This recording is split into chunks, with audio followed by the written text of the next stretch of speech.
Hello बच्चों, क्या हाल चाल। तो finally NCERT punch lecture 2 electrochemistry का, जिसके अंदर हम लोग करने वाले हैं क्वेश्चंस जो एनसीईआरटी इन टेक्स्ट में है, एक्सरसाइज में है और एग्जांपल्स हैं। थोड़ा सा एनसीईआरटी के न्यूमेरिकल्स हमें पसंद नहीं आते, बट पसंद आए या ना आए एग्जाम हॉल में आ सकते हैं। भाई साहब, थोड़ा थ्योरी है, थोड़ा न्यूमेरिकल्स हैं, चीजें यहां पर एनसीईआरटी बेस्ड हैं। आई होप सो आपने लेक्चर 1 देख लिया होगा, जहां पर हमने एनसीईआरटी के थ्रू गो थ्रू करा है पूरा का पूरा इलेक्ट्रोकेमिस्ट्री। प्लीज बेटा, अगर नहीं देखा है, अगर आप डायरेक्ट आंसर देखने आए हैं तो भी स्वागत है, लेकिन अगर हो सके तो बेटा वो 1-1.5 घंटे का एक सिंपल ईयरफोन लगाइए कान में अपने पास और फटाफट भाई साहब अपने नोट्स पलट जाइए। इलेक्ट्रोकेमिस्ट्री का लेक्चर नंबर 1 आप जरूर देखिए, क्योंकि उससे आपका पूरा चैप्टर एनसीईआरटी बेस्ड आपका फिनिश हो जाएगा। ठीक है, अब आते हैं अपने बात पे कि लेक्चर 2 में हम लोग क्या करने वाले हैं। तो लेक्चर 2 में हम लोग भैया यहां पर जितने भी एनसीईआरटी के क्वेश्चंस हैं, एनसीईआरटी क्वेश्चंस देखोगे। एनसीईआरटी क्वेश्चंस अगर हम करने पे चले तो एनसीईआरटी क्वेश्चंस में देखोगे कि क्या होने वाला है। हम लोग 3 चीजें कवर करते हैं। एक अपने पास इंटेक्स्ट क्वेश्चंस जो भैया दिया हुआ है, आपके क्वेश्चंस इंटेक्स्ट क्वेश्चंस प्लस आपने एग्जांपल जो भी एनसीईआरटी ने करा रखी है, एंड थर्ड वन सर जो बाहर एक्सरसाइज दिया हुआ है। इसके सारे क्वेश्चंस हम लोग अटेम्प्ट करेंगे और मैं ट्राई करूंगा आपके साथ। कुछ थ्योरी होगी, जैसे वैसे सॉल्यूशन की डेफिनेशन बता दो, इलेक्ट्रोड पोटेंशियल की डेफिनेशन बता दो, तो वो मैं बोलूंगा कि आप कोई भी अपनी एनसीईआरटी की बुक से भी आप वो डेफिनेशंस कर सकते हो। तो वो पूरा डेफिनेशन तो मैं नहीं बताऊंगा, लेकिन हाँ आप चाहो तो उससे कर सकते हो। ठीक है, तो चलिए भाई साहब शुरू करते हैं एनसीईआरटी के क्वेश्चंस। शुरुआत करते हैं भैया, पहले इंटेक्स्ट और एग्जांपल्स करेंगे, फिर एक्सरसाइज पे जाएंगे, एक्सरसाइज के अंदर के क्वेश्चंस करेंगे। प्लीज भाई साहब, अगर कोई यहां पर आया है डायरेक्ट कॉन्सेप्ट सीखने, तो बेटा गलती कर रहे हो, अभी भी मौका है, 2 मिनट नहीं वेस्ट हुए आपके, फटाफट चले जाओ, जाके क्लास करो, रिवीजन करके आओ, फिर यहां पर सिर्फ और सिर्फ एनसीईआरटी गो थ्रू करने आए। ठीक है, तो चलिए भाई साहब मेरे साथ साथ अपनी एनसीईआरटी जरूर खोज लीजिएगा, और ताकि हम चीजों को रिलेट कर पाए। जैसे ये क्वेश्चन दिया है कि आपको कैसे पता चलेगा कि अगर मैं mg का रिडक्शन पोटेंशियल निकालना चाहता हूं, mg का रिडक्शन पोटेंशियल अगर मुझे निकालना है तो भाई साहब मैं कैसे निकालूंगा। तो याद कीजिएगा, आपको एक वर्ड बताया गया है, स्टैंडर्ड हाइड्रोजन इलेक्ट्रोड। भैया किसी का भी ऑक्सीडेशन और रिडक्शन डायरेक्ट अपने आप नहीं हो सकता। स्टैंडर्ड हाइड्रोजन इलेक्ट्रोड बेटा SHE, सर ये ना आप कहीं पर भी यूज कर सकते। स्टैंडर्ड हाइड्रोजन इलेक्ट्रोड अगर आप देखेंगे, अगर आपको कैलकुलेट करना है, कैलकुलेशन करना है किसका, अगर रिडक्शन पोटेंशियल किसी का कंपेयर करना है, सर याद रखिएगा एनी एलिमेंट, तो भैया आप क्या करते हो, सर आप क्या करते हो, सर हाइड्रोजन SHE को क्या करते हो, SHE ये किसकी तरह काम करता है, सर एनोड की तरह काम करता है। सर देख लो हाइड्रोजन भैया H+ ऐसे लगा दो, सर इसको देखोगे कोई भी मेटल हो, सर उसका रिडक्शन पोटेंशियल आप कंसीडर कर सकते हो। इस बैटरी का जो EMF होगा, E0 ऑफ सेल जो होगा, वो E0 ऑफ मेटल का रिडक्शन पोटेंशियल होगा। अगर आप ऑक्सीडेशन पोटेंशियल कंसीडर करना चाहते हो तो बेटा ऑक्सीडेशन पोटेंशियल के लिए sir calculation of oxidation potential अगर किसी एलिमेंट का करना चाहते हो, तो oxidation potential of any element अगर आप निकालना चाहते हो, तो यहां पर आप देखोगे सर यहां पर आपको क्या करना पड़ेगा, SHE आपको कैथोड की तरह लेना पड़ेगा। SHE किसकी तरह लेना पड़ेगा, कैथोड की तरह। सर यहां पर देखोगे मेटल जो होगा ऑक्सीडाइज करेगा, और सर यहां पर हाइड्रोजन जो होगा सर रिड्यूस करेगा, H+ से H2 में कन्वर्ट हो जाएगा। सर यहां देखेंगे E0 सेल जो होगा वो सर क्या होगा, oxidation potential of sir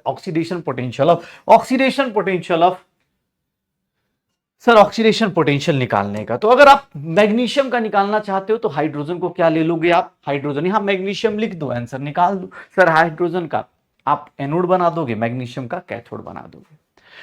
can you store copper sulphate in zinc pot, बेटा यही चीज तो आपको पता होनी। सबसे पहले जो डैनियल सेल अपने पास, जो हम लोग डैनियल सेल बोलते हैं, यही तो होता है। कॉपर सल्फेट बेटा कभी भी जिंक के कंटेनर में नहीं कर सकते। क्यों, क्योंकि भैया जिंक का oxidation potential of zinc is higher than अगर ऑक्सीडेशन पोटेंशियल ऑर्डर देखोगे तो भैया जिंक का ज्यादा है एज कंपेयर टू कॉपर।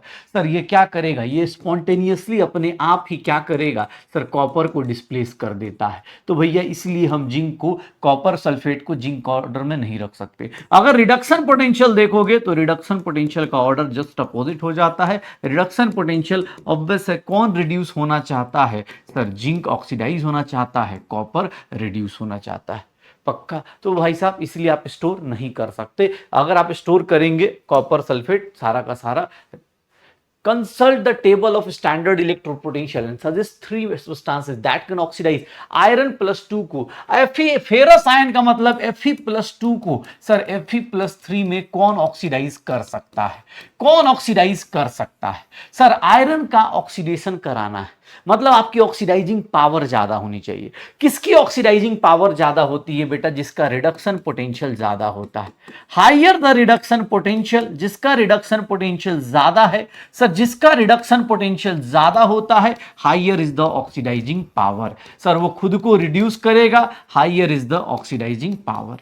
तो भैया आयरन से ज्यादा किसका होता है सर, आपको मैं सीधा सीधा बोलूं तो भाई साहब क्या करोगे, इलेक्ट्रोकेमिकल सीरीज याद करो। आपको क्लास में बताया गया है, लेकर भारत सरकार का नाम, लेकर भारत सरकार का नाम, लेकर भारत सरकार का नाम, मांगो ऑल मिनरल वाटर, मांगो ऑल मिनरल वाटर, जिद करो चाहे फिर सीएम, जिद करो चाहे फिर सीएम हो चाहे डीएम हो, कोई नहीं सुनने वाला, कोई नहीं सुनने वाला, बस प्रभु है, कोई नहीं सुनने वाला, बस प्रभु है। क्यों इंडिया आगे होगा ब्रो, क्यों इंडिया आगे होगा ब्रो, जब पटना और कलकत्ता में, जब पटना और कलकत्ता में गोल्ड फेंक कर, लोग गोल्ड फेंक कर क्या खरीद रहे, पानी खरीद रहे। तो भैया ये हमने ट्रिक पढ़ी थी, इसमें हमें पता चल गया था कि आयरन से ज्यादा, आयरन से ज्यादा किसका रिडक्शन पोटेंशियल है। ये जितने भी लोग हैं वो आयरन को क्या कर सकते हैं, ऑक्सीडाइज कर सकते हैं। ये जितने भी लोग, अब इनमें से कोई भी तीन उठा लो, चाहे कैडमियम उठा लो, कोबाल्ट उठा लो, सर आप नॉन मेटल लेना चाहते हो तो नॉन मेटल में bromine, iodine, copper, sir gold, oxygen, कुछ भी ले लो, फ्लोरीन ले लो, कोई भी, डन। तो तीन सब्सटेंसेस कोई भी ले, तीन क्या मैं 10 बता सकता हूं यहां पर, जिसका भी रिडक्शन पोटेंशियल ज्यादा है। एनसीईआरटी में देखोगे तो एग्जांपल में ये आ रहा है कि एक बैटरी दी गई है। सर आप देखोगे कुछ लोग बोलेंगे सर एनसीईआरटी नहीं पसंद, क्यों, क्योंकि उसके जो डेटाज होते हैं बहुत खतरनाक होते हैं। ये जो वैल्यू दी गई है ये भाई साहब एग्जैक्टली जो न्यूमेरिकल एक्सपेरिमेंट में आती है। तो आप ई सेल निकालने जाते हो तो ई सेल कैसे निकालोगे सर, ई सेल की वैल्यू निकालने जाओगे, ई नॉट सेल 3.17 माइनस 0.059। इस रिएक्शन में एन की वैल्यू कितनी है, कितने इलेक्ट्रॉन ट्रांसफर हो रहे, 2 लॉग। सर यहां पर Mg+2 लिखेंगे और यहां पर सॉल्व करेंगे तो यहां पर जो मोस्टली लोग गलती कर देते हैं वो Ag+ का स्क्वायर लेना भूल जाते हैं। अगर आप इसको सॉल्व करने जाओगे तो ये आपको 0.059 अपॉन 2 लॉग Mg+2, सर ये 0.13 हो गया और ये कितना हो गया 10 की पावर -3 का होल स्क्वायर। सर इसका लॉग सॉल्व करेंगे हम लोग, सर ये लॉग सॉल्व होगा, मैं सीधा सीधा लिखूं तो ये कितना हो गया, लॉग 0.13 इंटू 10 की पावर 6। सर इसको सही से लिखें तो 13 इंटू 10 की पावर 4, 13 इंटू 10 की पावर 4 और 13 इंटू 10 की पावर 4 लॉग, ऐसा लिख सकता हूं। सर 10 की पावर 4 की वैल्यू कितनी होती है 4, और 13 की वैल्यू बेटा थोड़ा सा एनसीईआरटी कैलकुलेशन करवाता है जैसा भी है, +4। सर ये हो जाएगा, इसको हम लोग लिखेंगे 3.17 माइनस 0.059 अपॉन 2 इंटू 5.1139। सर इसको आप मल्टीप्लाई कर दो, 5.1139 को 0.059, सर डिवाइडेड बाई 2 कर दो 0.15, सर -3.17 कर दो। सर अप्रोक्सीमेटली इसका आंसर कितना आ जाएगा, सर अप्रोक्सीमेटली अगर आप देखेंगे तो इसका आंसर 3.019 आएगा, मतलब 0.02 आ जाएगा। सर ई नॉट सेल की वैल्यू इतनी आ जाएगी। बाकी हमने सब कुछ सही किया है ना, कोई गड़बड़ तो नहीं किया। 13 इंटू 10 की पावर सर ये 0.13 था, ये कितना था 10 की, अरे यार 10 की पावर -4 है, गड़बड़ किया है बेटा हमने। -8 तो +8 होगा, यहाँ पर +6 होगा, 6 log 10। अरे यार देखो थोड़ा सा रिकॉर्डेड में यही दिक्कत होती है भाई साहब कि कुछ गलतियां हो जाती हैं। log 13 0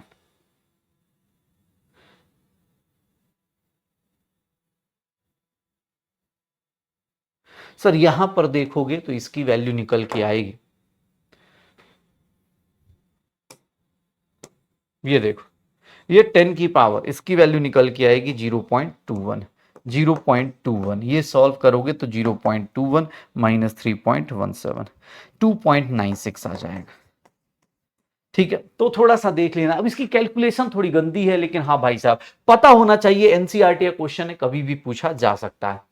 ये देखो, इक्विलिब्रियम कांस्टेंट बताना है, अगर ई नॉट सेल दिया है, एनसीईआरटी का एग्जांपल है, एनसीईआरटी के एग्जांपल में ई नॉट सेल दिया है, इक्विलिब्रियम कांस्टेंट बताना है।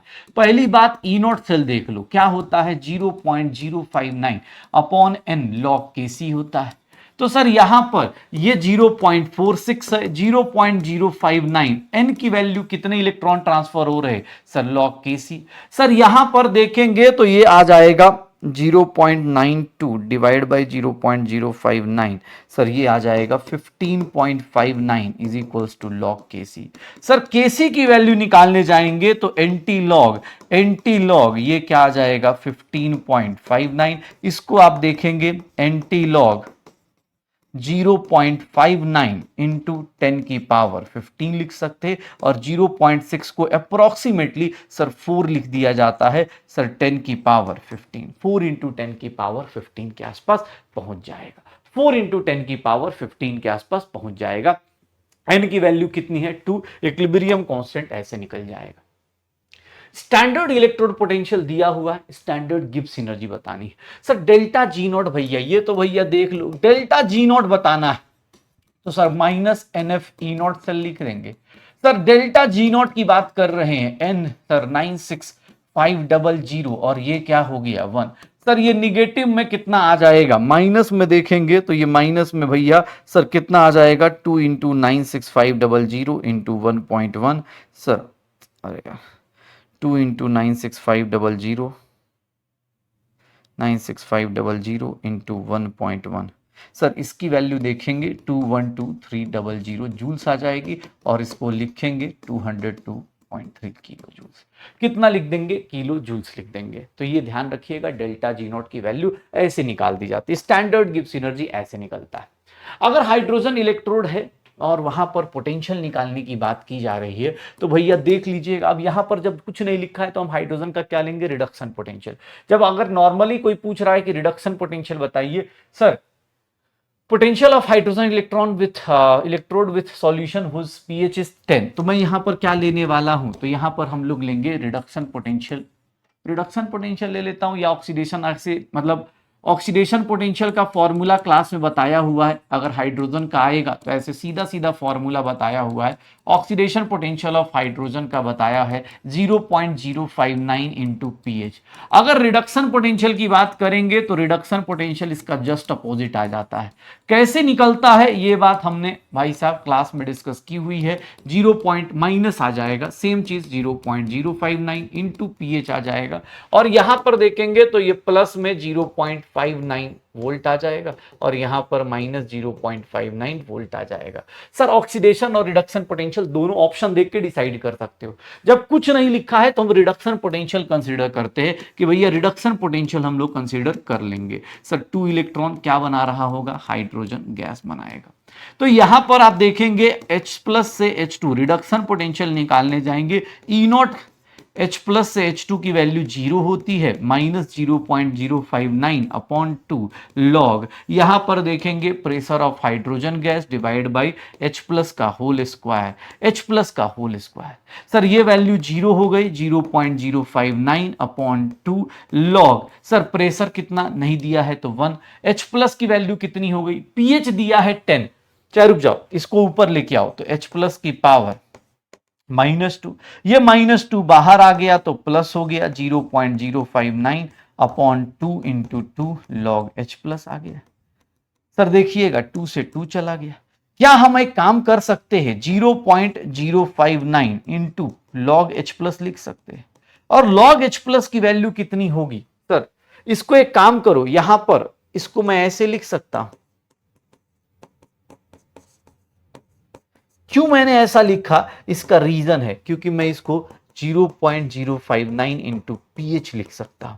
मेरा आंसर वही आया जो आपको निकाल के मैंने ऊपर दिखाया था, लेकिन मैंने पूरा का पूरा फॉर्मूला आपके लिए डिराइव कर दिया। सच बताऊं तो आप इसको शॉर्टकट याद रखते हो, 2 सेकंड में आंसर निकल जाता है। जब कुछ नहीं लिखा तो हाइड्रोजन का इलेक्ट्रोड, जब भी कोई इलेक्ट्रोड पोटेंशियल बोल रहा है मतलब रिडक्शन पोटेंशियल बोल रहा है।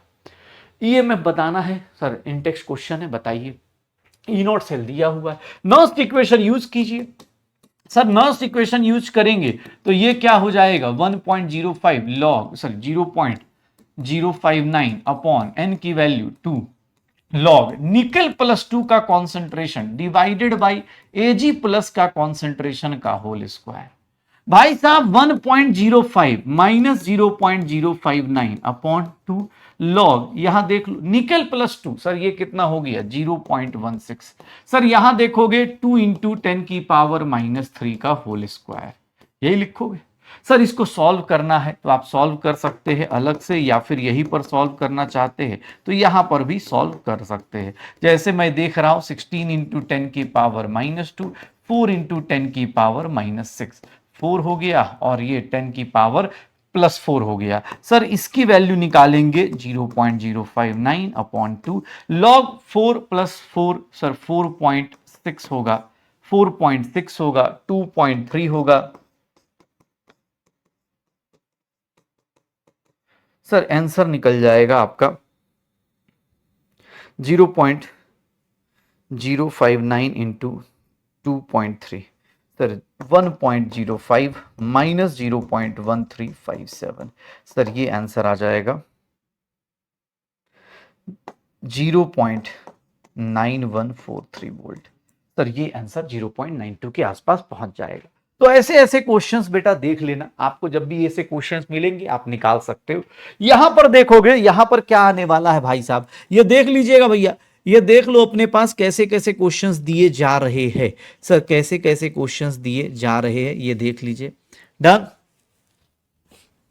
सर यहां पर ई नॉट सेल दिया है, Gibbs equilibrium, sir delta G naught निकालना है, गिब्स एनर्जी निकालनी है तो minus n F E naught cell लिखते, minus n F E naught cell लिखते। एन की वैल्यू क्या है यहां पर 2, एफ की वैल्यू कितनी है 96500, ई नॉट सेल की वैल्यू कितनी है 0.236।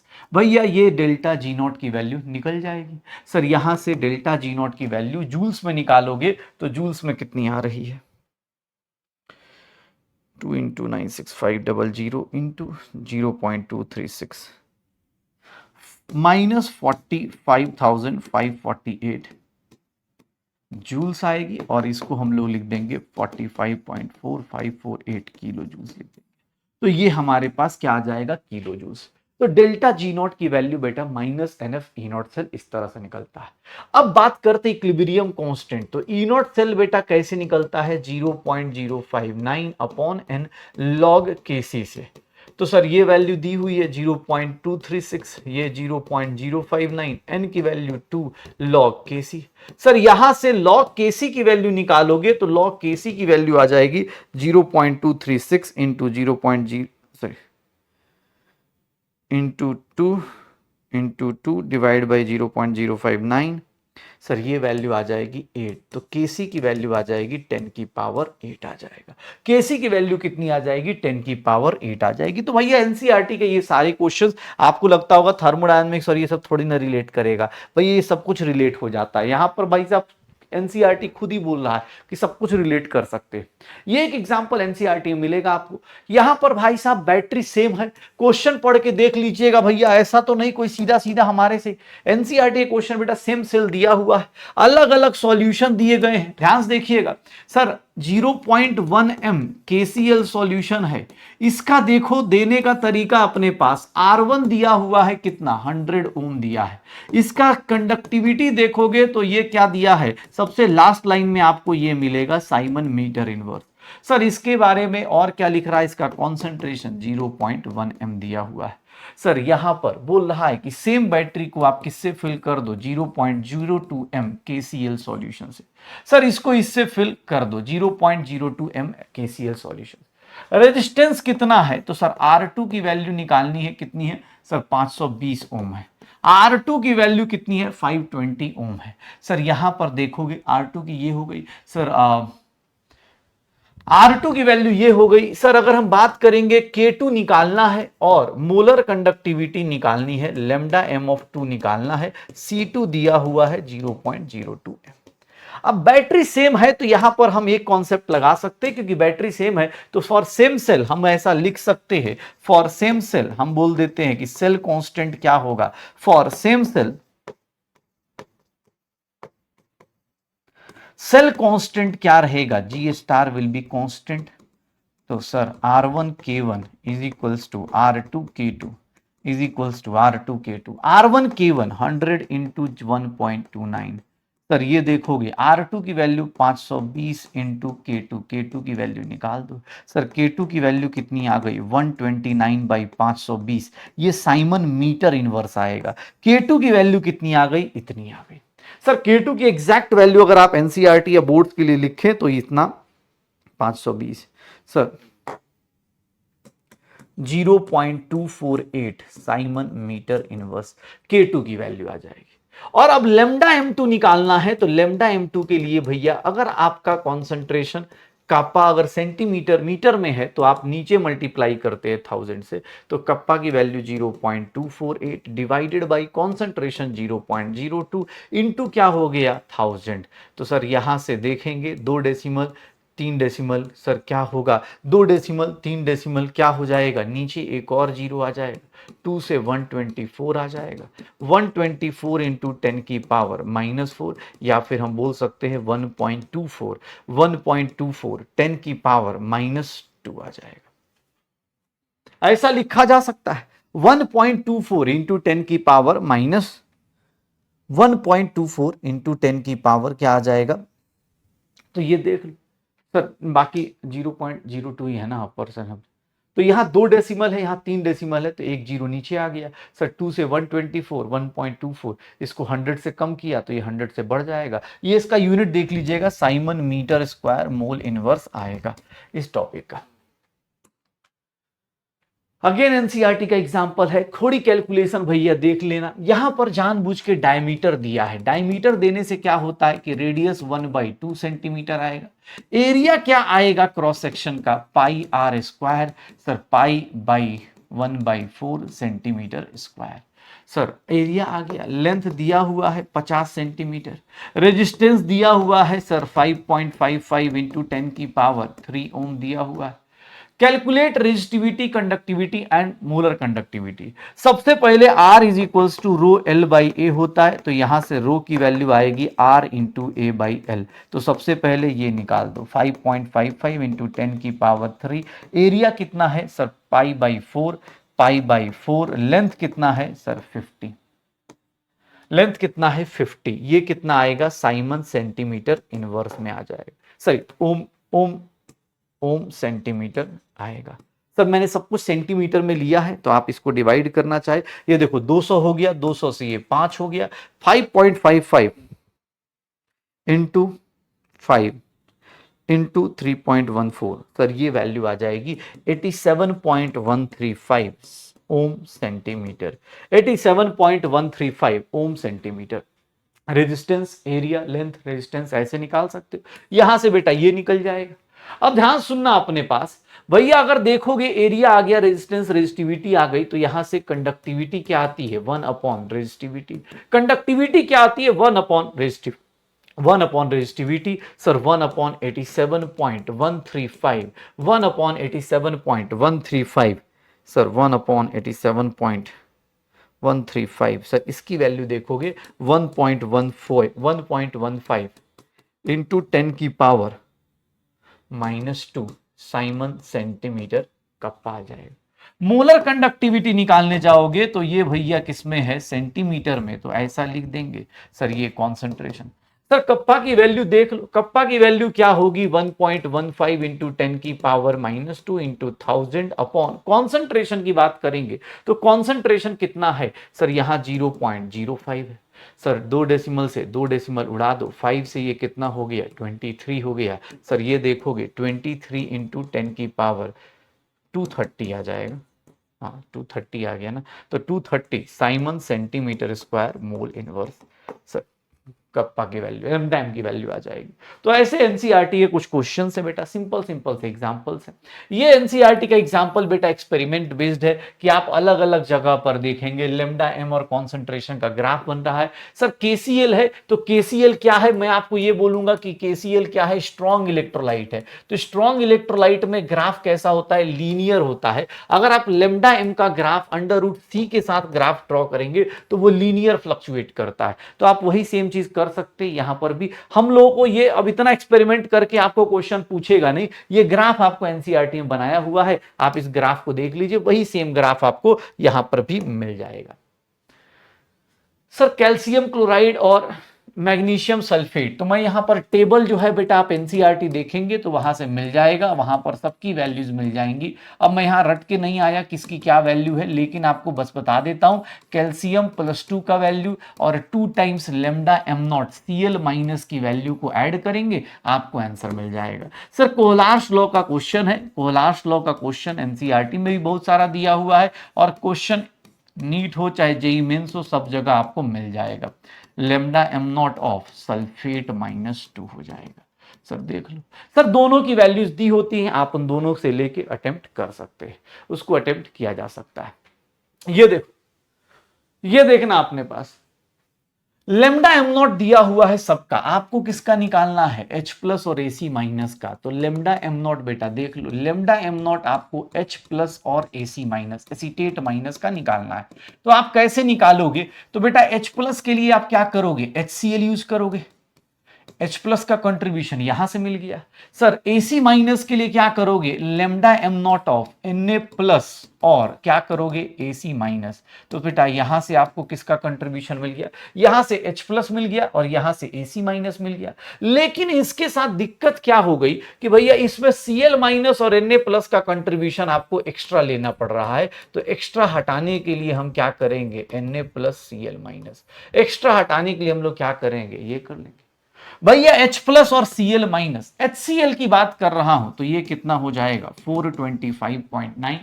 सर NaAC की बात करेंगे 91.0 माइनस क्या हो जाएगा, तो सर इसकी वैल्यू 126.4। सर ये देख लो 0.9629 11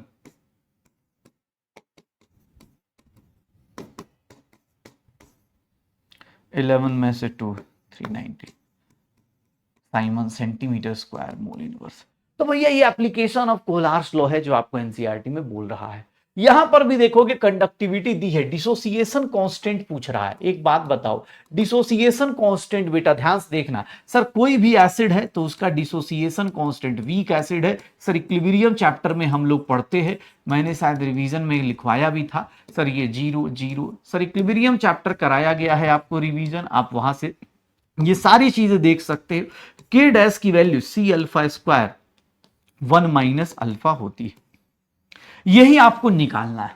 लेकिन अब कॉन्सेंट्रेशन तो पता है, कॉन्सेंट्रेशन कितना है भाई साहब, बहुत गंदा सा न्यूमेरिकल है। कॉन्सेंट्रेशन बेटा ये दिया है सर, अब एनसीईआरटी है तो भैया ये कुछ भी ले सकता है, उसकी कोई दिक्कत नहीं। लेम कंडक्टिविटी दी है, एक बात बताओ, कंडक्टिविटी 4.95 इंटू 10 की पावर -5 साइमन सेंटीमीटर इनवर्स दिया हुआ है। सर लेमडा एम निकाल दू, लेमडा एम क्या होगा, कप्पा इंटू 1000 अपॉन सी लिख सकता हूं। कप्पा की वैल्यू क्या होगी 4.95 इंटू 10 की power -5 into 1000 upon concentration, concentration कितना ले लेंगे 0.001028, कितना ले लेंगे। अब ये भैया लेमडा एम कैलकुलेट करेंगे, लेमडा एम की वैल्यू निकल के जो सामने आने वाली है, देखो ये नीचे 6 जीरो, ऊपर 6 डेसिमल, नीचे 6 ऊपर 2, तो नीचे ऊपर क्या आ जाएगा बेटा 10 की पावर 4 आ जाएगा। सर अब कैलकुलेट कर लो, 495 अपॉन 1028 इंटू 10 की पावर सॉल्व करोगे तो भैया कितना आ गया, लेमडा एम की वैल्यू बेटा देखोगे तो आपको आज के सामने निकल के आएगा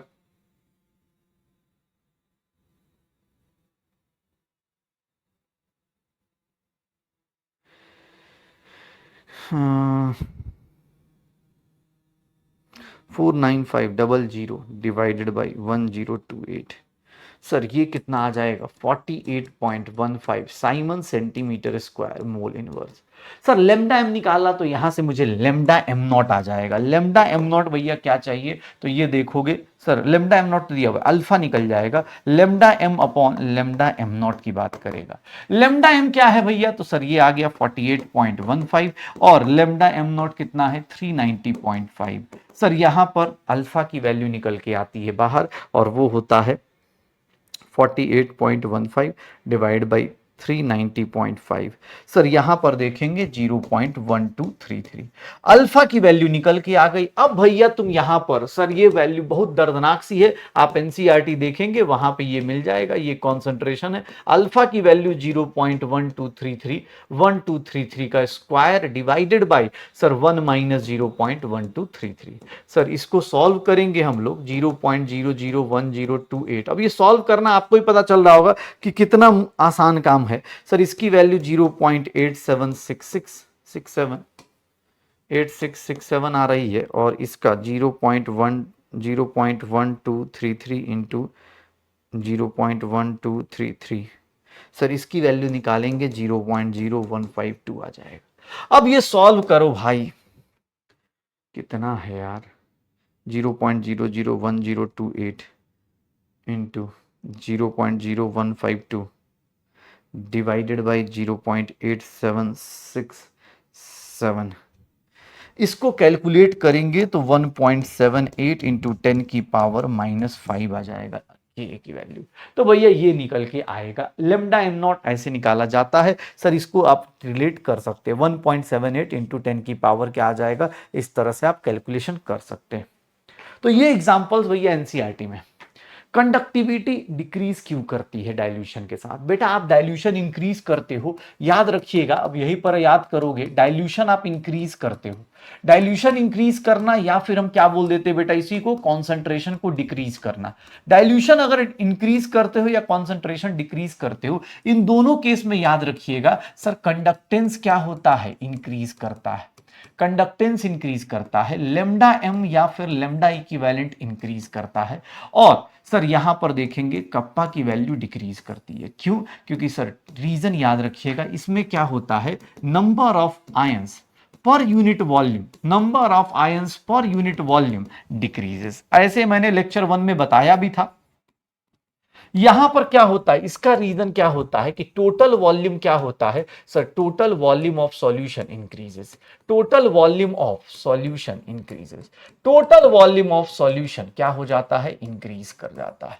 टोटल वॉल्यूम ऑफ सॉल्यूशन क्या हो जाता है, इंक्रीज कर जाता है। कंडक्टेंस भैया इंक्रीज करती है, उसका रीजन क्लास में बताया गया है। पानी का सर लेमडा एम नॉट कैसे निकालेंगे, लेमडा एम नॉट बेटा पानी का निकालना है H2O का, तो एक सिंपल सा तरीका, सबसे ज्यादा मोलर कंडक्टिविटी किसकी होती है बेटा, H+ की। सर इसको किससे मर्ज कर दो, किसके साथ ऐड कर दो, OH- की। एक तो तरीका ये हो गया कि सर आप ऐसे निकाल लो H+ और OH- के, या फिर कोई बोले सर दूसरा तरीका कुछ ऐसा बताओ, तो मैं ऐसा भी लिख सकता हूं। और अगर आपको H+ का नहीं पता तो आप ऐसे भी निकाल सकते हो। आपको H+ और H2 OH- चाहिए ना, lambda m not of HCl ले लो, तो सर यहां से H+ का कंट्रीब्यूशन आ गया। यहां पर lambda m not of sir आप किसका ले लो, NaOH ले लो, तो यहां पर Na+OH- आ गया। आपको H+ और OH- चाहिए, तो इन दोनों में से किसका कंट्रीब्यूशन माइनस कर दोगे, सर NaCl का माइनस कर दोगे। NaCl का कंट्रीब्यूशन आप क्या करोगे, माइनस कर दोगे। तो lambda m not of water निकालने का ये तरीका भी आप यूज कर सकते हो कि भैया एनसीईआरटी में ये वाला तरीका भी आप यूज कर लोगे, हो जाएगा। ये देखो एनसीईआरटी का इंटेक्स्ट क्वेश्चन है, कॉन्सेंट्रेशन दिया, अगर अगेन मिथेनोइक एसिड है बेटा, तो मिथेनोइक एसिड का भी अगर आप देखेंगे तो मिथेनोइक एसिड भी ऐसे ही टूटेगा, COO-। सर ये सी मतलब C00 C minus C alpha के की वैल्यू निकालेंगे वीक एसिड्स के केस में यही निकलती है। सर के की वैल्यू वीक एसिड्स के केस में यही निकलती है। तो मोलर कंडक्टिविटी आप देखेंगे तो आपको ये दिया हुआ है, लेमडा एम की वैल्यू दी हुई है एसिटिक एसिड मिथेनोइक एसिड की, सर वो वैल्यू दी है 46.1 Simon centimetre square mole inverse. भाई साहब अगर बात करें अल्फा की, तो अल्फा कैसे निकलता है, तो उसके लिए पहले lambda m not of HCOOH निकाल देते हैं। Sir lambda m not of H plus को ऐड कर दो सर COOH माइनस से। सर ये वैल्यू ऐड करेंगे तो ये कितना आ जाएगा 349.6 प्लस 54.6। सर ये देख लो 9 4 13, एक 14 हो गया 459। सर अल्फा की वैल्यू क्या होगी, lambda m upon lambda m naught. Sir ये कितना हो गया 46.1 404.2। सर ये वैल्यू निकाल सकते हैं 46.1 404.2 46.1 डिवाइड बाई 404.2 सर 0.114। सर ये अल्फा आ गया। अल्फा की वैल्यू आ गई तो यहां से degree of dissociation constant, concentration बेटा अब यही फिर से एनसीईआरटी कैलकुलेशन भैया, सुभान अल्लाह। ऐसी ऐसी कैलकुलेशन आदमी आ जाए तो दिन भर में आदमी पागल हो जाएगा कि सर ये कैलकुलेशन कर लीजिए। अब ऐसी कैलकुलेशन बेटा कर सकते हो, अगर आप बोलो तो फिर वो कर भी देंगे, लेकिन यार उसका कोई लॉजिक नहीं है। 0.114 इंटू 0.114 इंटू 0.025। सर ऊपर देखोगे तो ये के की वैल्यू कितनी आ जाएगी 0.0003249 और 1 माइनस 0.114 सर 0.886। सर कितना आ जाएगा 3249 डिवाइडेड बाई 0.886।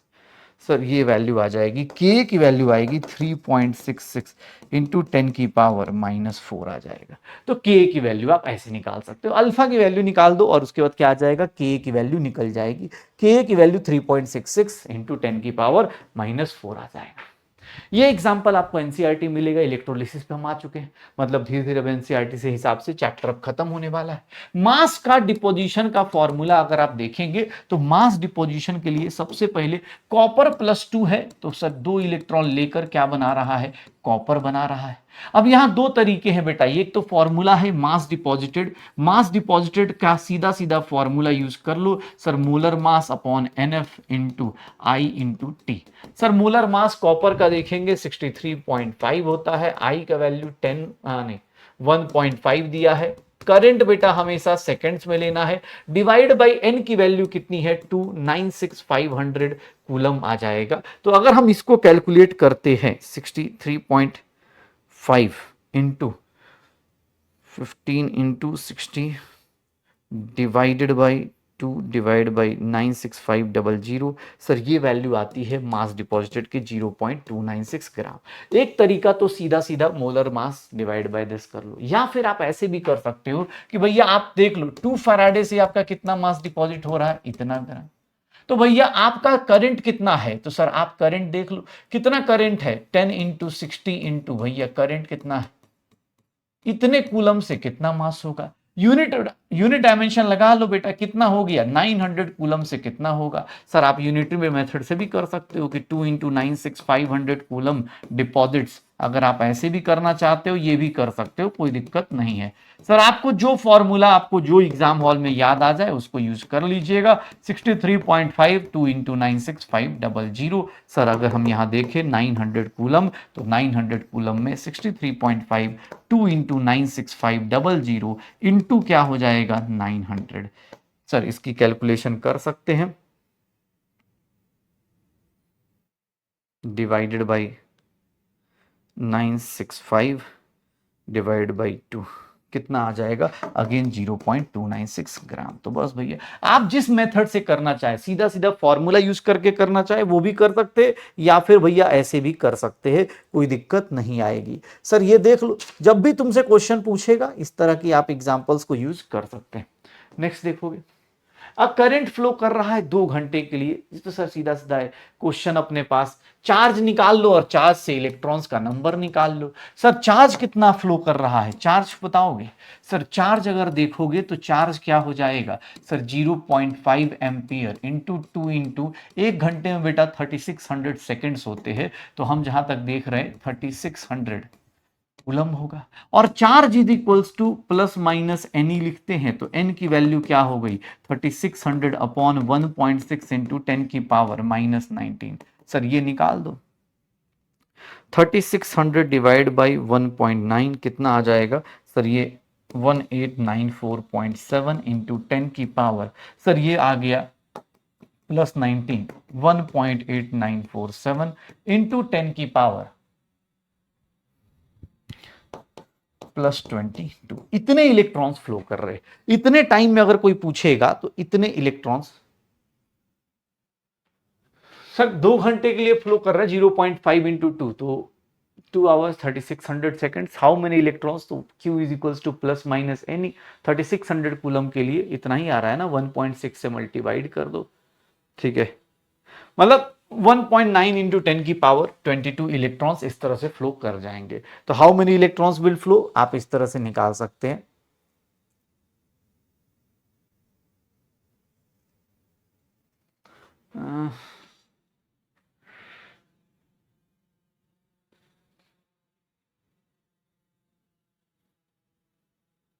एक तो ये तरीका है, या फिर आप ऐसा भी सोच सकते हैं, एक मेरे दिमाग में ऐसी आइडिया है, या तो फिर आप ऐसा भी सोच सकते हैं कि भैया 96500 कूलम, 96500 कूलम में कितने इलेक्ट्रॉन्स होते हैं, 6.022 इंटू 10 की पावर 23 इलेक्ट्रॉन्स होते हैं ना, ये होता है।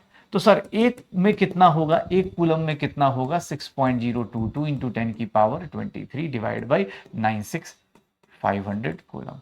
सर ये देखो, और इसीलिए 3600 कूलम में कितना होगा 6.022। अगर कोई चाहता है तो ये भी एक तरीका है बेटा, 3600 डिवाइड बाई 96500।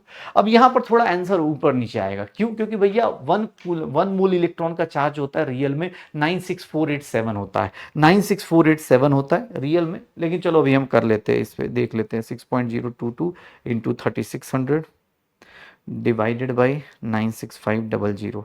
सर ये देखोगे तो 0.224 इंटू 10 की पावर 23, तो ये 2.24 इंटू 10 की पावर 22 आ जाएगा।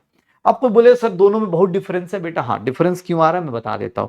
ये देखो 6.022 इंटू 3600 करोगे डिवाइडेड बाई, अगर तुम 96487 करते ना,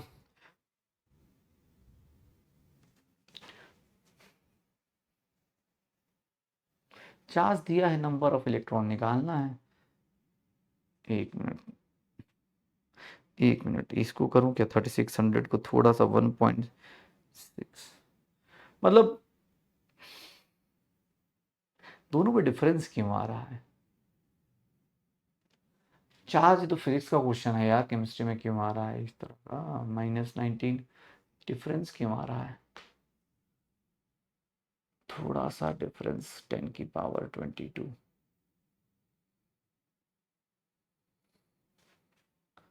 अगर मैं देखूं, एक मिनट, 3600 को इतने इलेक्ट्रॉन्स का इतना चार्ज है, अगर हमने 6.022 इंटू 3600 किया था डिवाइडेड बाई 96487 लेते हैं, तब भी उसी के आसपास आ रहा है ना। तब बेटा एक काम करते हैं, इसको ये वाला पोर्शन हटा देते हैं, क्योंकि हम केमिस्ट्री में बैठे हैं तो हम इसी करेंगे, हम फैराडे से करेंगे, क्योंकि फैराडे इस लॉ में करते तो हम इसी को हम ज़्यादा सुटेबल मेथड मानेंगे, हम इसी को करेंगे। वहां पर शायद मुझे लगता है फिजिक्स का फॉर्मूला मैंने ज़्यादा जल्दी यूज़ कर दिया, ठीक है ना, आप उससे भी करते तो आ जाना चाहिए था। कौन से मेटल्स हैं बेटा जिनको इलेक्ट्रोलिटिकली आप रिफाइन कर सकते, एक्सट्रैक्ट कर सकते हैं, तो कॉपर, जिंक, ये सब जो होते हैं ये कॉन्सेंट्रेशन सेल क्लास में कराया गया है। कॉन्सेंट्रेशन सेल बनाते हैं, उससे आप रिफाइन कर सकते हैं, कॉन्सेंट्रेशन सेल से आप रिफाइन कर सकते हैं। यहां पर देखोगे भाई साहब 1 मोल Cr2O7 के लिए कितने इलेक्ट्रॉन्स की जरूरत है, क्वांटिटी ऑफ इलेक्ट्रॉन। सर 1 मोल के लिए कितना, 6 फैराडे लिख सकते हैं, 6 फैराडे लिखा जा सकता है। क्वांटिटी ऑफ इलेक्ट्रिसिटी कूलम में चाहिए तो 6 × 965 डबल 100 कूलम लिख सकते हैं। तो इतना सीधा सीधा रिएक्शन दिया हुआ है। एक रिएक्शन में दिख रहा है कि 6 इलेक्ट्रॉन लेकर Cr2O7 सर इतना कूलम ऑफ इलेक्ट्रिसिटी हो जाएगा। सर यहां पर देखेंगे how is the what is the chemistry of charging the lead storage battery. Charging करते टाइम क्या होता है बेटा, याद करोगे आप एनसीईआरटी में आपको क्या दिया गया है, डिस्चार्जिंग दिया गया है। सर डिस्चार्जिंग के टाइम पर आप देखोगे तो डिस्चार्जिंग के टाइम पर क्या होता है कि एनोड पे देखोगे तो लेड जो होता है ऑक्सीडाइज होके Pb+2 और ये किस में कन्वर्ट होता है, PbSO4 में।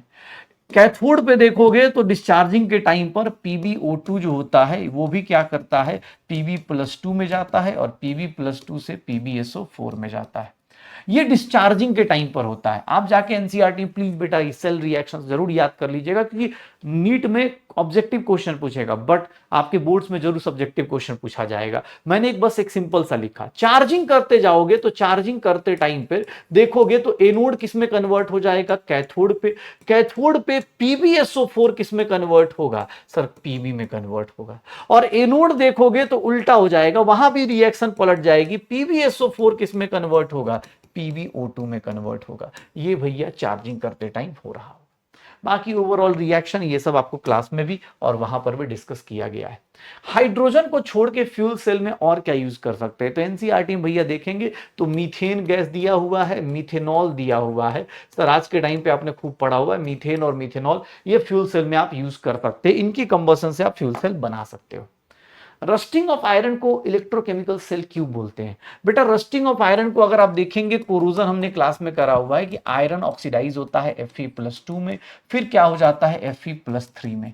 भैया ये आयरन ऑक्सीडाइज होके Fe+3 और यहां पर देखेंगे तो Fe2O3.XH2O बना देता है, ये हमारा रस्ट बनता है। तो आयरन का ऑक्सीडेशन हो रहा है तो भैया किसी का रिडक्शन हो रहा है, तो भैया यहां पर भैया पानी या वाटर वेपर का क्या हो रहा होता है, रिडक्शन हो रहा होता है। तो ये एक ऑक्सीडाइज कर रहा है, एक रिड्यूस कर रहा है। अगर आप एनसीईआरटी खोल के देखेंगे तो प्लीज ये थ्योरेटिकल पोर्शन आप एनसीईआरटी देखेंगे तो आपको पता चलेगा रस्टिंग ऑफ आयरन में 1.67 वोल्ट की एनर्जी प्रोड्यूस होती है, जो कि बहुत स्लो एनर्जी है, बहुत स्लोली होती है। तो भैया इसको प्लीज आप एनसीईआरटी से गो थ्रू जरूर कर लें।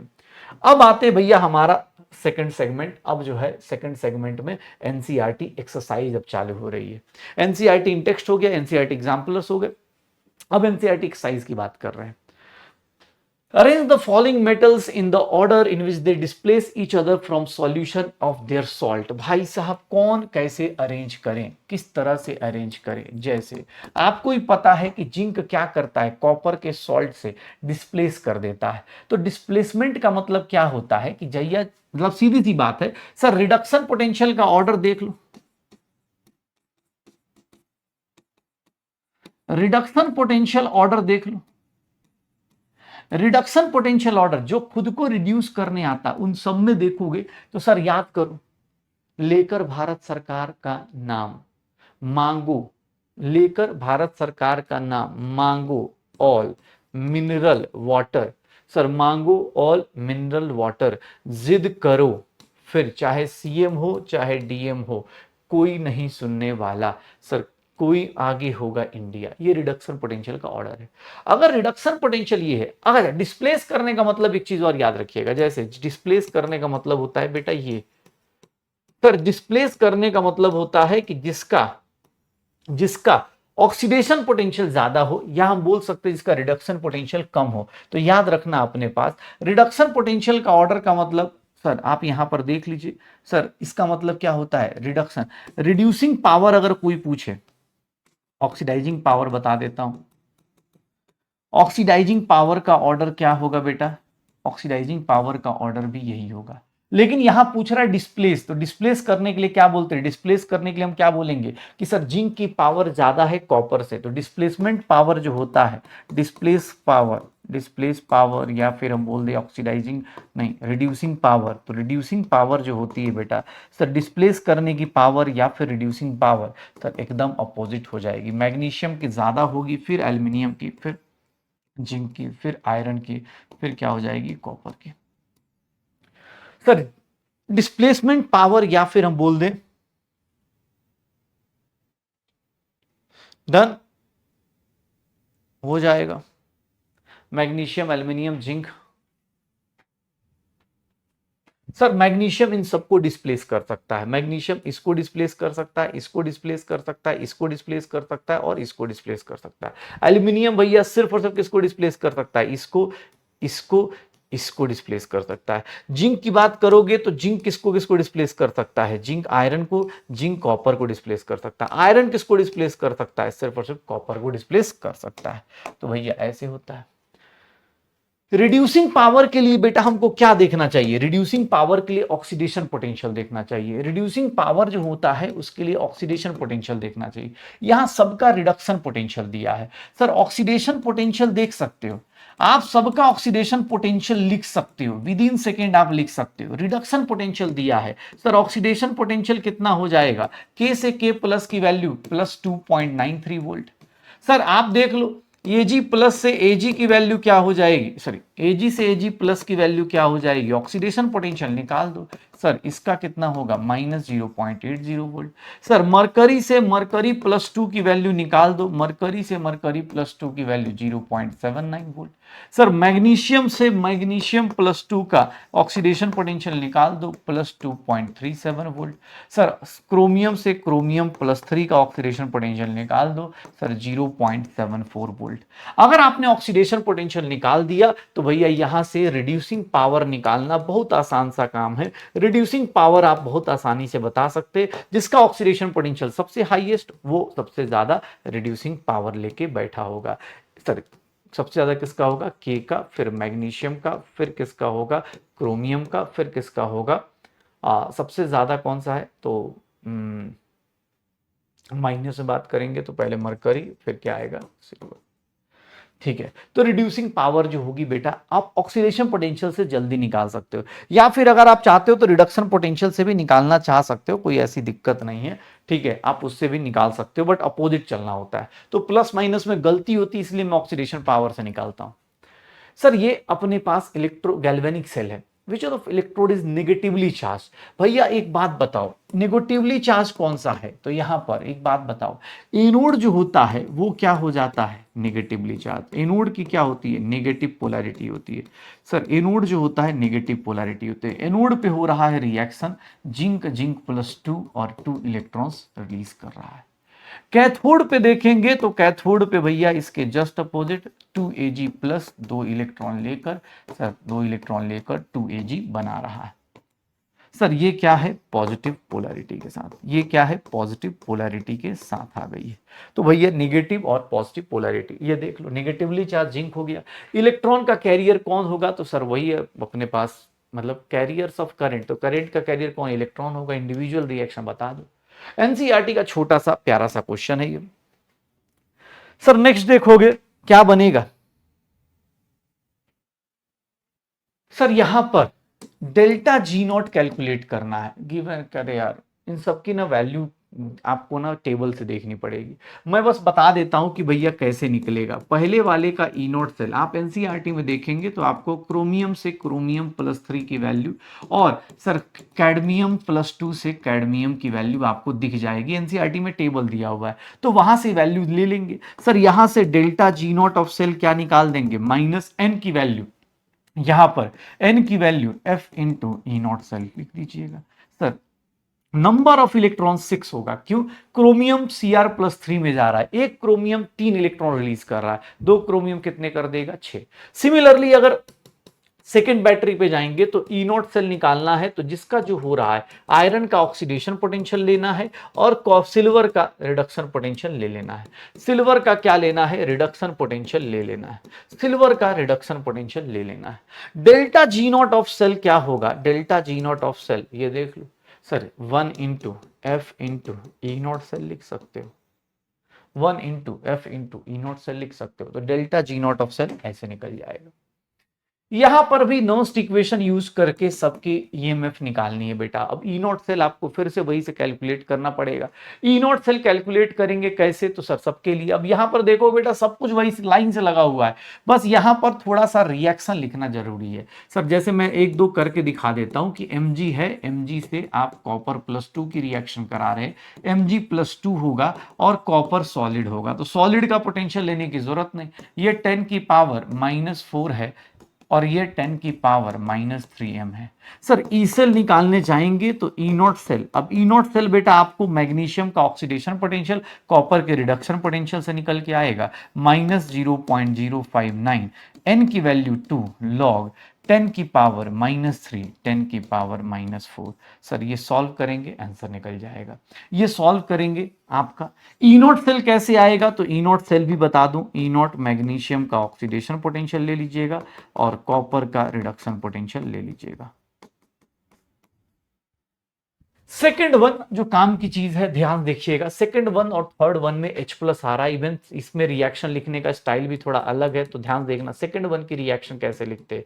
आयरन बेटा आयरन +2 में जा रहा है, H+ किस में जा रहा है, ध्यान सुनना अपने पास, आयरन +2 इसकी कॉन्सेंट्रेशन 10 की पावर -3m और ये किस में जा रहा है, हाइड्रोजन गैस, इसका प्रेशर कितना है 1 बार है।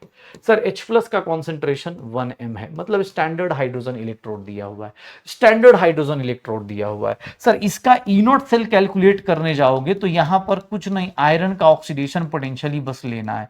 क्यों, क्योंकि सर हाइड्रोजन का रिडक्शन पोटेंशियल बेटा कितना होगा, स्टैंडर्ड रिडक्शन पोटेंशियल कितना होगा, 0। ई नॉट आ गया, ई सेल निकालने जाओगे तो ई सेल क्या हो जाएगा sir, E naught cell -0.059 upon, sir hydrogen 2 है सर 2 डिवाइड बाई लॉग, यहां देखोगे 10 की पावर -3 1 अपॉन 10 1 की पावर 1 का स्क्वायर, सॉल्व करेंगे सर यहां से सेकंड वाले का आंसर निकल जाएगा। सिमिलरली जो थर्ड है, थर्ड भी आसान है, लेकिन फोर्थ वाले का रिएक्शन देख लेना। फोर्थ वाले का जो रिएक्शन है ना बेटा वो बहुत इंपॉर्टेंट है। सर Br- खुद को ऑक्सीडाइज कर रहा है, तो Br- देखोगे तो Br- इसकी पोटेंशियल 10 की पावर -2m दिया है। सर ये H+ के साथ 3 इंटू 10 की पावर -2m इसके साथ रिएक्ट कर रहा है, यहाँ पर Br2 बना रहा है, लिक्विड है तो इसका कॉन्सेंट्रेशन प्योर लिक्विड है, और यहाँ पर हाइड्रोजन गैस बन रही है। सर H+ अपने आप को रिड्यूस कर रहा है, Br- खुद को ऑक्सीडाइज कर रहा है, इसका कॉन्सेंट्रेशन H+ का ये दिया है, तो सर ये भी आसानी है, फिर तो आप कर सकते हो। ई सेल निकाल लो, नॉस्ट इक्वेशन लगा लो, नॉस्ट इक्वेशन लगा लो बेटा। यहां पर देखोगे बटन सेल के अंदर जो नॉर्मली रिएक्शन होती है, अब देखो यहां पर मेरे साथ क्या प्रॉब्लम हो रही है कि मैंने यहां पर वैल्यूज नहीं लिख के रखी है और मैं भी याद करके नहीं बैठा हूं। ई नॉट सेल की वैल्यू कोई बोलेगा तो ई नॉट सेल बेटा जिंक का ऑक्सीडेशन पोटेंशियल, जिंक का ऑक्सीडेशन पोटेंशियल और सिल्वर का रिडक्शन पोटेंशियल ऐड कर दो। जिंक का ऑक्सीडेशन पोटेंशियल बेटा अब मुझे एज ए टीचर याद है, लेकिन आपको ये सब याद नहीं करना है, ये सब वैल्यूज दी जाती हैं बेटा, आपको इसकी टेंशन नहीं लेनी कि सर वैल्यूज, सर इसकी वैल्यूज नहीं दिया है बेटा, वो एनसीईआरटी है, एनसीईआरटी में टेबल दी है, आप वहां से यूज कर सकते हो, कोई दिक्कत नहीं। आपको एग्जाम हॉल में वैल्यूज दी जाती हैं। डेल्टा जी नॉट कोई बोलेगा तो -NF ई नॉट सेल लेंगे। सर एन की वैल्यू कितनी है सर 2 F96500 और ये कितना हो गया 1.56। सर ये जूल्स में निकल जाएगा, सर ये क्या निकल जाएगा जूल्स में, एग्जैक्ट वैल्यू निकाल सकते हो यार, कैलकुलेट कर लो। कंडक्टिविटी, मोलर कंडक्टिविटी बेटा आप डिफाइन कर सकते हो कॉन्सेंट्रेशन के साथ। कंडक्टिविटी बेटा, कंडक्टिविटी मोलर कंडक्टिविटी की वैल्यू प्लीज एक बार एनसीईआरटी की डेफिनेशन जरूर देख लीजिएगा। मोलर कंडक्टिविटी क्या होती है, conductivity per unit concentration. Conductivity क्या है कि भैया, कंडक्टिविटी को हम क्या बोलते हैं कि रेजिस्टिविटी का अपोजिट, या हम बोल सकते हैं कि हम कितना कंडक्टेंस पर यूनिट लेंथ पर यूनिट एरिया दे रहे हैं उसको बोल देंगे। सर इन दोनों के बारे में बात करें तो K की वैल्यू डिक्रीज करती है, लेमडा m की वैल्यू इंक्रीज करती है जैसे जैसे आप डाइल्यूट करते हो सॉल्यूशन या फिर कॉन्सेंट्रेशन कम करते हो। कॉन्सेंट्रेशन जैसे जैसे कम करोगे सर कॉन्सेंट्रेशन कम होगा, सर लेमडा m की वैल्यू बढ़ेगी, कप्पा की वैल्यू कम होगी, ज्यादा कम होगी सर। ये एनसीईआरटी में क्वेश्चन दिखेगा 0.20 m। सर मोलर कंडक्टिविटी निकालनी है, कंडक्टिविटी दी हुई है, कंडक्टिविटी दी हुई है तो लेमडा m की वैल्यू कप्पा इंटू 1000 अपॉन सी। सर यहाँ 1000 से मल्टीप्लाई क्यों कर रहे हैं, इसका रीजन बेटा क्लास में बताया गया है। यूनिट डायमेंशन को मेंटेन करते हुए हम लोग ऐसा करते हैं। सर यहाँ 1 डेसिमल, यहाँ 4 डेसिमल, तो नीचे क्या आ गया 3। Sir 124 Simon centimetre square mole inverse. भैया ये एनसीईआरटी के क्वेश्चंस बहुत ही प्यारे से और ये पीवाईक्यूज में आए हुए हैं, आप जाके चेक करोगे। एनसीईआरटी क्वेश्चन इसलिए नीट में और जेईई मेंस में इंपॉर्टेंट है कि भैया वो डायरेक्ट क्वेश्चन में पूछे जाते हैं। रेजिस्टेंस की बात कर रहे हैं तो रेजिस्टेंस दिया हुआ है कितना 1500 ओम दिया है। सर कॉन्सेंट्रेशन 10 की पावर -3 md है। आपको क्या दिया हुआ है, कंडक्टिविटी दी हुई है 0.146 इंटू 10 की पावर -3 साइमन सेंटीमीटर दिया हुआ है। आपसे पूछ रहा है जी स्टार। जी स्टार बेटा L/A होता है, नहीं तो R इंटू के होता है। यहां पर ऑप्शन देख के पता चल रहा है कि जी स्टार कैसे निकलेगा, तो सर R इंटू के, R की वैल्यू ये है 0.146 इंटू 10 की पावर -3 सेंटीमीटर इनवर्स आ जाएगा। सर ये 1.5 इंटू 1. सर ये कितना आ जाएगा, सर यहां देखेंगे सर 0.219 सेंटीमीटर इनवर्स हो जाएगा। 0.219 सेंटीमीटर इनवर्स आ जाएगा। तो ये हमारे पास 0.219 सेंटीमीटर इनवर्स जी स्टार की वैल्यू आ जाएगी। अब फिर से लेमडा एम कॉन्सेंट्रेशन दिया हुआ है, उसको भैया ग्राफ ड्रॉ करो। किसके लिए, आपको ना सोडियम क्लोराइड दिया है। मैं आपको ग्राफ ड्रॉ ना करके सीधा सीधा, ये कौन सा इलेक्ट्रोलाइट है बेटा, स्ट्रॉन्ग इलेक्ट्रोलाइट है। स्ट्रॉन्ग इलेक्ट्रोलाइट में अगर आप ग्राफ ड्रॉ करोगे तो मैं इसका पॉइंट वाइज उतना ना बोल के मैं सीधा सीधा बोलूं कि लेमडा एम वर्सेस √c का ग्राफ अगर ड्रॉ करोगे तो वो कैसा ग्राफ होगा, स्ट्रेट लाइन होगा। बाकी आप ड्रॉ करने को कर सकते हो, कोई दिक्कत नहीं है, लेकिन भाई साहब प्लीज इसमें थोड़ी मेहनत ज्यादा लगेगी। हाँ, इसमें बोल रहा है लेमडा एम नॉट की वैल्यू बताओ, तो लेमडा एम नॉट की वैल्यू आप निकाल सकते हो। कैसे, लेमडा एम नॉट के लिए कहीं से भी वैल्यू उठा लो। सर ये देख लो, यहां पर देखोगे कप्पा की वैल्यू, मैं ये वाला ले लेता हूं। सर कप्पा ये देखो 10 की पावर 2 इंटू कप्पा दिया है 11.85, तो कप्पा की वैल्यू 11.85 इंटू 10 की पावर -2 साइमन मीटर इनवर्स होगा। कॉन्सेंट्रेशन दिया हुआ है 0.01, 10 की पावर -2 m दिया है। सर आपको लेमडा एम नॉट निकालना है, अगर सेंटीमीटर में निकाल रहे हो तो सेंटीमीटर, मीटर में निकाल रहे हो तो ये लेते हैं। सर आप ये कैलकुलेशन कर सकते हो, ये कैलकुलेशन आपको पता चल जाएगा। लेमडा एम की वैल्यू इतनी आ जाएगी, siemens metre square mole inverse हो जाएगी। Siemens metre square mole inverse आ जाएगी। सर यहां पर देखोगे कंडक्टिविटी है, कंडक्टिविटी दी गई है, calculate its molar conductivity. Sir सब कुछ दिया हुआ है, अल्फा निकालना है, डिग्री ऑफ एसोसिएट अल्फा निकालना है, फिर डिसोसिएशन कांस्टेंट आ जाएगा। सर यहां देखोगे तो लेमडा एम निकाल दो, सेंटीमीटर में है तो ऊपर क्या हो जाएगा,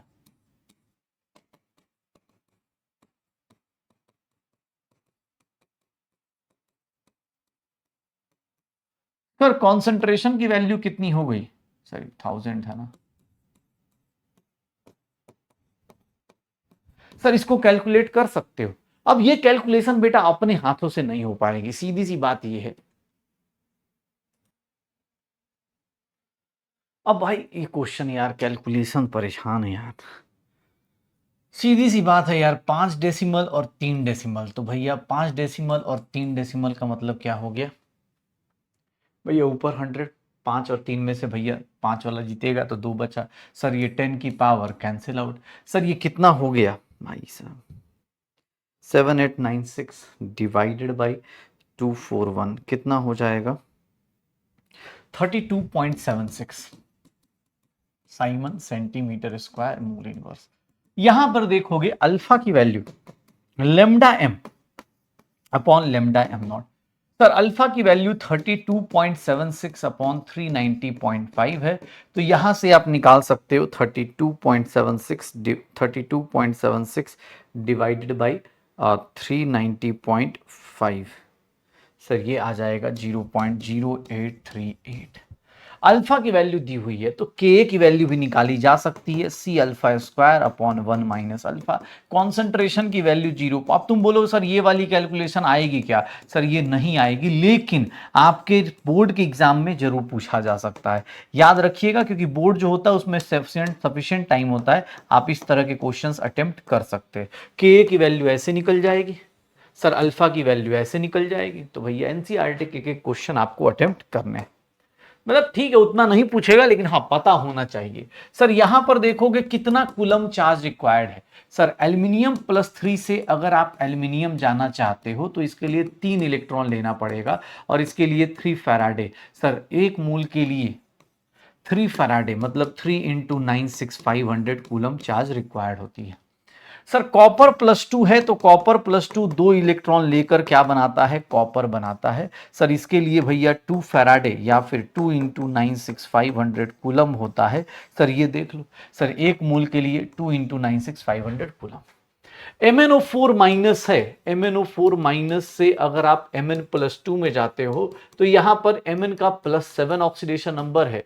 5 इलेक्ट्रॉन्स लेकर आप कहां जाओगे? सर 5 फैराडे से आप एक मोल कन्वर्ट कर सकते हो। कितनी इलेक्ट्रोलिसिस मतलब कितनी चाहिए इलेक्ट्रिसिटी? एक बात बताना, कैल्शियम क्लोराइड में कैल्शियम पे कितना चार्ज है बेटा? कैल्शियम पर कितना चार्ज है? सर +2। सर 2 फैराडे से आप एक मोल मतलब 40 ग्राम आप कैल्शियम रिलीज करा पा रहे हो। 2 फैराडे यूज करके 40 ग्राम, रिएक्शन को पढ़ोगे तो सर 20 ग्राम से कितना रिलीज करा पाओगे? सर जस्ट बता सकते हो, आधा किया तो भैया इसको भी आधा करना पड़ेगा। सर बिना कोई कैलकुलेशन के आप कर सकते हो। एल्यूमिनियम में देखोगे तो Al+3 से 3 इलेक्ट्रॉन लेगा, क्या बनाएगा? एल्यूमिनियम बनाएगा। सर 27 ग्राम के लिए कितना होता है? 3 फराडे। तो 40 ग्राम के लिए कितना फराडे चाहिए होगा? तो यूनिटरी मेथड यूज कर लो कि 27 gram of aluminium is deposited bye 27 gram of aluminium is deposited bye 3 Faraday. तो सर 1 ग्राम कितने से? 3 फैराडे बाई 27। सर इसीलिए अगर हम बात करें तो यहाँ पर देख लेना अपने पास 1 ग्राम, यहाँ 40 ग्राम के लिए क्या करेंगे तो 40 ग्राम के लिए 3/27 इंटू 40। सर क्या हो जाएगा? सर 9 हो गया, और 9 से कितना हो गया? 4.44 फैराडे। कितना आ जाएगा? 4.44 फैराडे आ जाएगा। तो इलेक्ट्रोलिसिस का ये क्वेश्चन देख लो। ये तो भैया आपको नीट के पीवाईक्यू में एग्जैक्ट ये सेम क्वेश्चन मिल चुका है। सर कितना कूलम रिक्वायर्ड होगा? कूलम पूछ रहा है। 1 मोल वाटर से। सर 1 मोल वाटर में ऑक्सीजन, ऑब्वियस H+ के बारे में बात नहीं कर रहा तो मैं O-2 लूंगा, क्योंकि इसका एक ही मोल है तो मैं एक ही मोल लूंगा। O-2 बेटा ये क्या करेगा? हाफ O2 गैस रिलीज करेगा। कितने इलेक्ट्रॉन रिलीज करेगा? 2 इलेक्ट्रॉन। तो मुझे बताओ 1 मोल के लिए कितना चाहिए? 2 फैराडे या फिर 2 इंटू 96500 कूलम चाहिए। 2 इंटू 96500 कूलम चाहिए। अगर मैं बात करता हूं आयरन+2 की, तो आयरन+2 से भैया आयरन+2 से आयरन+3, ये देख लो, आयरन+2 से आयरन+3 जाना चाहते हो तो इसका 1 मोल के लिए, सर 1 मोल के लिए 1 फैराडे होगा क्या, या फिर 96500 कूलम चाहिए क्या चार्ज? निकल नाइट्रेट है, इसको अगर आप 5 एम्पियर करंट देते हो 20 मिनट तक, तो भैया अब निकल का मास कितना डिपॉजिट होगा? अब निकल का मास कितना डिपॉजिट होगा सर, इसको निकालना है मुझे। तो अब यहां पर ध्यान सुनना, अपने पास निकल के मास के लिए हम लोग क्या करेंगे? सर निकल का मास अपने पास कितना आता है? 58.7 होता है। ध्यान सुनना अपने पास, सर मास डिपॉजिटेड का डायरेक्ट फॉर्मूला यूज कर लो। मास डिपॉजिटेड का डायरेक्ट फॉर्मूला यूज कर लो, molar mass upon n into F into I into t. Sir ये देख लो, मोलर मास होता है 58.7, आई की वैल्यू कितनी दी है?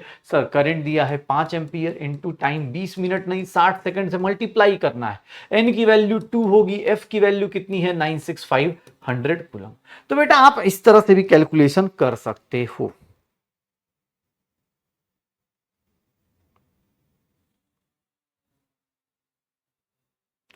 Divide by 96500 divide by 2, 1.8248 sir gram आ जाएगा निकल का मास। सर रिएक्शन में कैसे आपको पता चल रहा है? तो बेटा आप काफी सारे क्वेश्चन ऐसे करा दिए गए, आपको मास डिपॉजिटेड का ऐसे निकाल सकते, 2 फैराडे से आपका 58.7 हो रहा है, तो बाकी चीजों से भी आप निकाल सकते हैं, कोई दिक्कत नहीं आएगी। सर जब same quantity of electricity pass होती है, जब same quantity of electricity pass होती है, तो पहले तो आप ये चेक कर लो इतनी इलेक्ट्रिसिटी पास हो रही है। सर टाइम नहीं दिया है, तो टाइम निकालना है। मुझे बताओ मास डिपॉजिटेड सिल्वर के केस में अगर देखोगे तो सिल्वर एक इलेक्ट्रॉन लेकर क्या बना रहा है सर, वह Ag बना रहा है, मतलब 108 ग्राम के लिए सर 96500 कूलम चाहिए। तो सर 1.45 ग्राम के लिए कितना कूलम चाहिए? यूनिटरी मेथड से निकाल दें तो सर ऐसे भी निकाल सकते हैं कि 160 ग्राम Ag इज डिपॉजिटेड, और सेम चार्ज को सब लोगों को दे देंगे, डिपॉजिटेड बाय 96500 कूलम। तो सर 1 ग्राम के लिए कितना होगा? 96500 डिवाइडेड बाय 108। सर यहां पर बात करेंगे 1.45 ग्राम की, तो 1.45 ग्राम कहां से होगा सर, ये देख लो सर, ये कितना आ जाएगा? 96500 इंटू 1.45 डिवाइडेड बाई 108। सर यहां पर देखेंगे तो कितना कूलम होगा? 1295.6 कूलम आ जाएगा।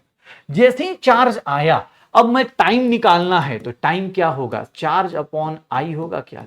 करंट होगा क्या? चार्ज अपॉन करंट होगा क्या? तो sir charge upon current, charge upon current, current कितना है बेटा यहां पर? 1.5 एम्पियर है।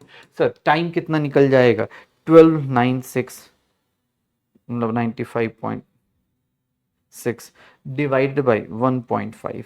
सर 1.5 कितना होगा सर? 863.73।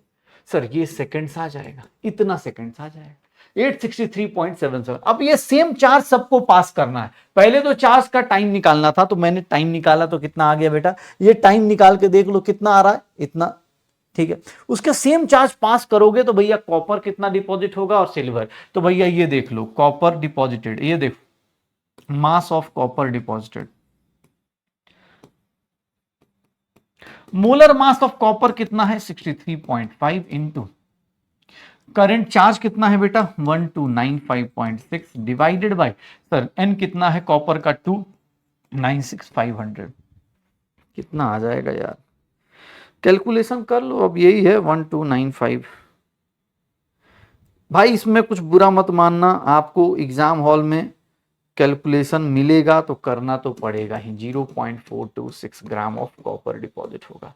सिमिलरली अगर मास ऑफ क्या निकालना है, अब जिंक निकालना है, तो मास ऑफ जिंक अगर डिपॉजिटेड निकालोगे तो वो भी अप्रोक्सीमेटली बेटा इतना ही के आसपास पहुंचेगा, बस उसके मास में ये डिफरेंस होगा। वो सर कितना अप्रोक्सीमेटली आंसर कितना आ जाएगा? 2 इंटू 96500। भाई कितना आ जाएगा?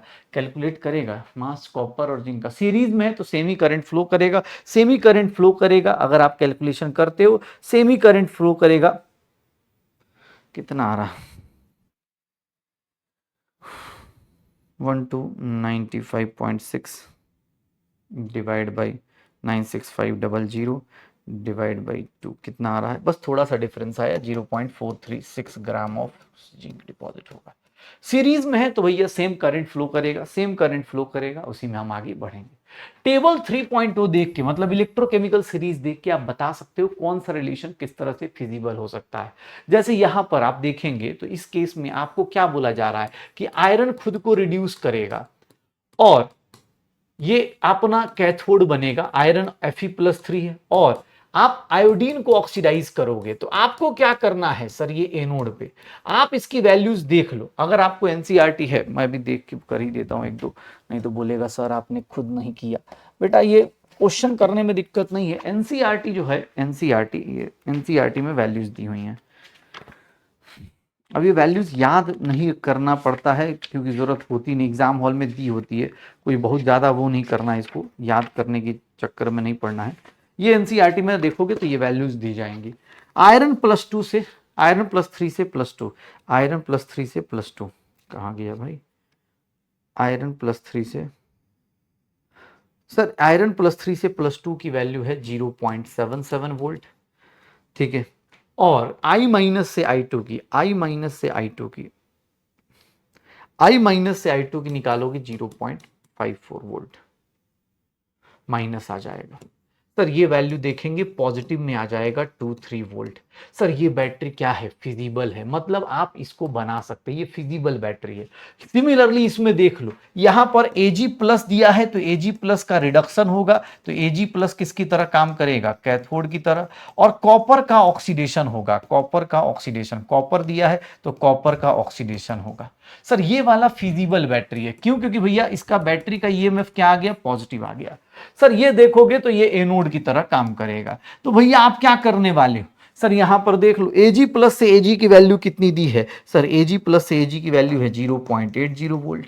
सर ई नोट सेल इतना इतना निकल के आ जाएगा, ई नोट सेल। तो आपको ये चेक कर लेना है कि भैया, और कॉपर +2 से कॉपर -0.34 वोल्ट, तो ये कितना हो गया, प्लस में आ गया 0.46 वोल्ट। तो ये भी क्या है, फिजिबल है, ये भी बैटरी क्या हो जाएगी, फिजिबल। तो आप ऐसे ही करके सबकी वैल्यूज निकाल सकते, ऐसे ही करके सबकी वैल्यूज निकाल सकते। जैसे कोई बोले सर नॉन फिजिबल बताओ, चलो एक काम करता हूं, इसको कर देता हूं, आयरन +3 से +2, ये क्या हो गया, कैथोड,